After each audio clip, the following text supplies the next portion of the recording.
everyone. So basically, we're going to be talking about nuclear accidents, and this is by me, myself, Samantha Esco, Lauren Feldes, me. Ryan McCutcheon. And Adrian Villa. Let's get started. So, nuclear power plants work almost like fossil fuel reactors that we learned about in class, and the one difference is that it's source of heat. So instead of combusting coal to create heat and energy, it's created when reactors split uranium atoms, which is called fission. And there are two kinds of nuclear reactors. So the first is a pressurized water reactor, and how that happens is it heats the water in this little thing over here, pressurizes it, circulates it into the steam generator, where it makes steam to power a turbine. Generator makes electricity. Then the water is also over here, excess steam and water is gone over here, is condensed back into lakes where it's reused. The next reactor is a boiling water reactor, which is almost the same thing, except instead of heating the water where it's then converted into steam, it's boiled, so the steam is taken directly from the boiling water into the turbine to the generator, and it also has the cooling thing over here.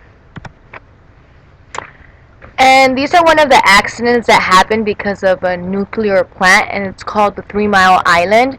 It was the worst accident in U.S. commercial nuclear power plant history, and it's basically a partial nuclear meltdown that happened March 28, 1979, and it was practically at one of the two 3 Mile Island nuclear reactors in Dauphin County, Pennsylvania, U.S., and it began basically due to the fact that there was failures in the non-nuclear secondary system, followed by a pilot operated relief valve which allowed nuclear reactor coolant escape. Basically it happened all around here where it was trapped.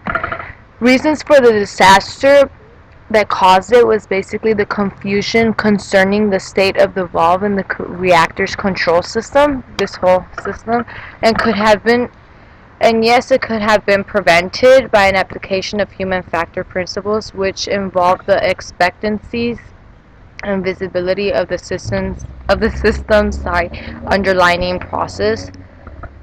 And the current danger, it did not result in any deaths because the radioactive gas was released a couple of days after the accident, but not enough to cause any dose above background levels to local residents. So there was 0 deaths. Next. Okay, so another really big disaster that happened in 1986 was the Chernobyl disaster in Ukraine, in the Soviet Union, when Russia was still the Soviet Union.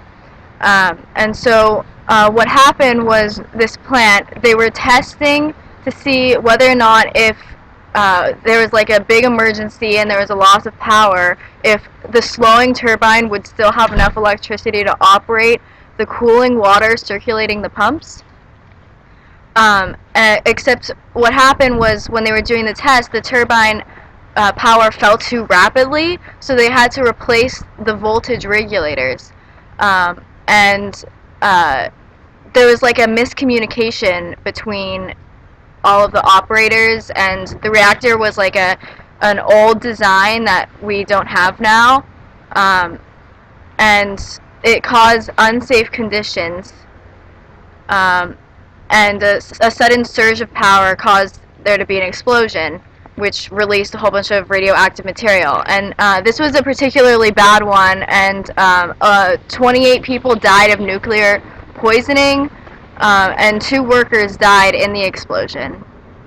And there was a lot of health problems afterwards around the area, and so in order to try and stop all of the radioactivity from being released, they poured sand and boron onto the fire to stop the fire, and then they covered the plant with a sarcophagus, and closed the area all around 18 miles around the plant.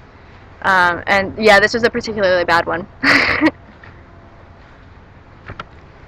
Alright, so Fukushima, this was actually a relatively current one that happened on March 11, 2011. Basically, there was a 9.0 earthquake hit Japan, and this created a 15-meter tsunami that disabled the power supply and cooling of 3 Fukushima Daiichi reactors. And so, as a result, we have all this nuclear waste going into the ocean and everywhere, a whole entire city.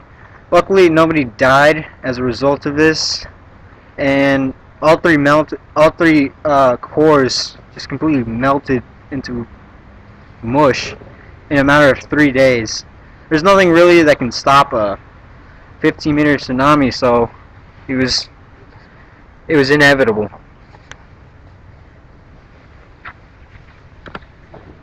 All right, and that's our foot lecture. Thank you.